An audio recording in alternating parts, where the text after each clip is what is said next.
Cyclones are coming to Morgantown. Can the Mountaineers weather the storm? Stay tuned and find out.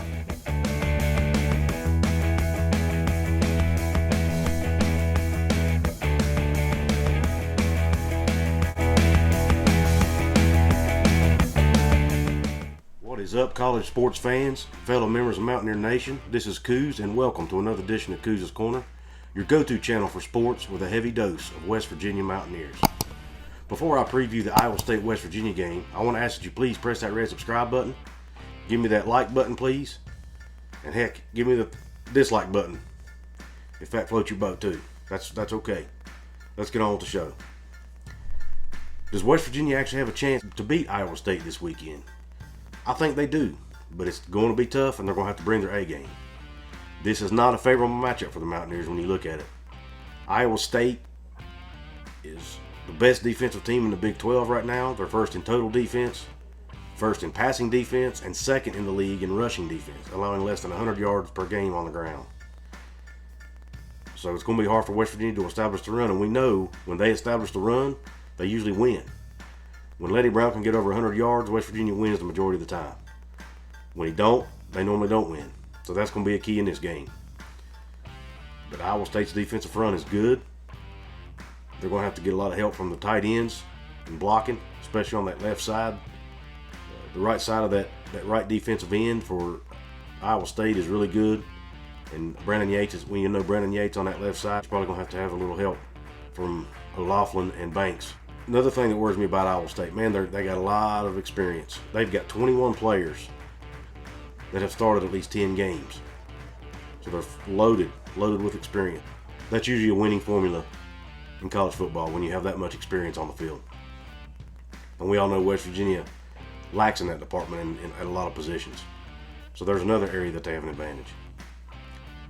Look at Iowa State's offense. We all know Brock Purdy, Breece Hall.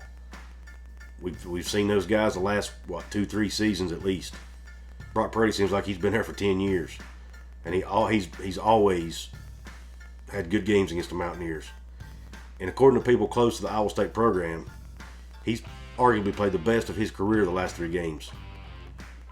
I heard that on the 3 Guys Before the Game podcast. Mr. Brad Howe, who's actually from Iowa and has a lot of contacts there, close to the Iowa State program, and he's talked to a lot of his contacts there this week, and they're saying that about Brock Purdy. He's looked the best he's ever looked right now, so that's scary. The last 3 games, he's thrown 7 touchdowns and 0 interceptions. And, of course, Iowa State's won all 3 of those games. They always play good in October. It's no different this year. Let's hope the Mountaineers can change that when the Cyclones come to Morgantown on Saturday. What can West Virginia do to win this game? Well, it comes down to a couple things, in my opinion. Number one, the line of scrimmage. It's going to be hard for them to get the same push they got on TCU because Iowa State's defense front is better than TCU's.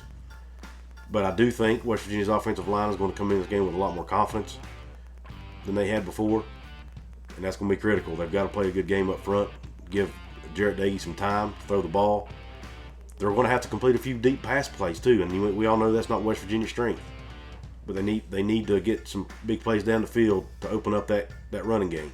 That's critical in this game. Special teams is going to play a factor. Iowa State, bottom of the league in average punt yards, less than 40 yards per punt. So if West Virginia can force a few punts, maybe they can get decent field position, give their offense a little bit of an advantage. And I would guess, if I had to guess, Neil Brown and his staff are probably going to try to play ball control offense like they did against Oklahoma and against TCU. Try to keep Iowa State's offense off the field. Try to establish the run game. That's probably the route I would go because obviously we know what Brock Purdy and company can do when they're on the field. And West Virginia's defense, since they lack depth, needs as much rest as they can get. What probably scares me the most about Iowa State, those big tight ends. They've got Kohler and Allen. Both of those guys are 6'6" and 6'7" respectively. Huge tight ends. They've been a matchup nightmare for West Virginia the last several years. It's probably not going to be any different.